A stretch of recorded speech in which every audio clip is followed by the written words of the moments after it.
Televizija će, čini se, napokon ponovno postati izvorom dobre glazbe. Nakon mnogo godina nepostojanja kvalitetne glazbene emisije u regiji, regionalni MTV odlučio je poduzeti nešto po tom pitanju. U petak, 26. studenog u 20 sati započinje s emitiranjem glazbenog šoa Hitorama. Šou je predstavio voditeljski par Ida Prester i srpski glumac Sergej Trifunović. Jer mi znamo u Hrvatskoj, tako je u principu, kako sam shvatila, u Srbiji i Sloveniji glazbene emisije nema. Znači, to je ovako jedan junački poduhvat MTV-a da se uopće toga prihvatio i ono kako smo mi vidjeli da to izgleda, ja sam baš danas vidjela taj krajnji produkt kako je to sve skupa smontirano, to je ono MTV u najboljim onim starim danima kojih mislim da sad renesansa dolazi, brzo, dinamično, hrpa mladih, ludih i lijepih mladih ljudi. Voditeljski dvojac Hitorame, Ida i Sergej, dodatno će začiniti šou. Iako su po medijima kružile glasine o njihovoj ljubavnoj vezi, oboje su to opovrgnuli. No Ida ipak priznaje, nekada davno nešto je bilo. Ja sam u njega bila zaljubljena, što je najbolje kad su izašle munje. Ja sam gledala tog Serga, tog nabrijenog nekakvog klinca s ovim kapicom, baš tako kako i sad ima, takvu kapicu imao.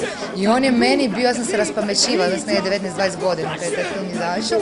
Glumac, koji ponekad nešto i zapjeva, kaže da se dobro snašao u voditeljskom poslu jer je u pitanju glazbena emisija, a on je oduvijek bio dijete rock'n'rolla. Ti kad vidjela moj iTunes, mislila bi da je to šizofrenija čisto.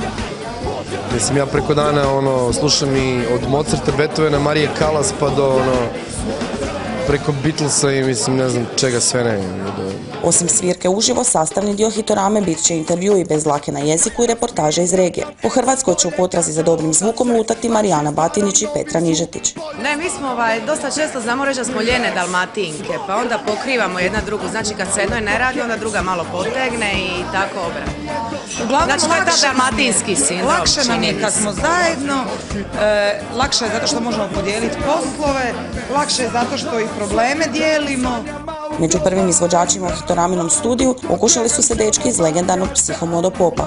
Nakon nastupa Psihomodo Popa na MTV-u 1988. godine, ovo je sljedeći nastup Psihomoda na MTV-u i zbog toga nam je neobično drago da smo tu prisutni, da smo bili uopće pozvani. Podsjetnik za sve one koji žude za kvalitetnom urbanom glazbom. Svakog petka u 20 sati na MTV-u vodeće zvijezde i nade regije u Hitorami sviraju uživo.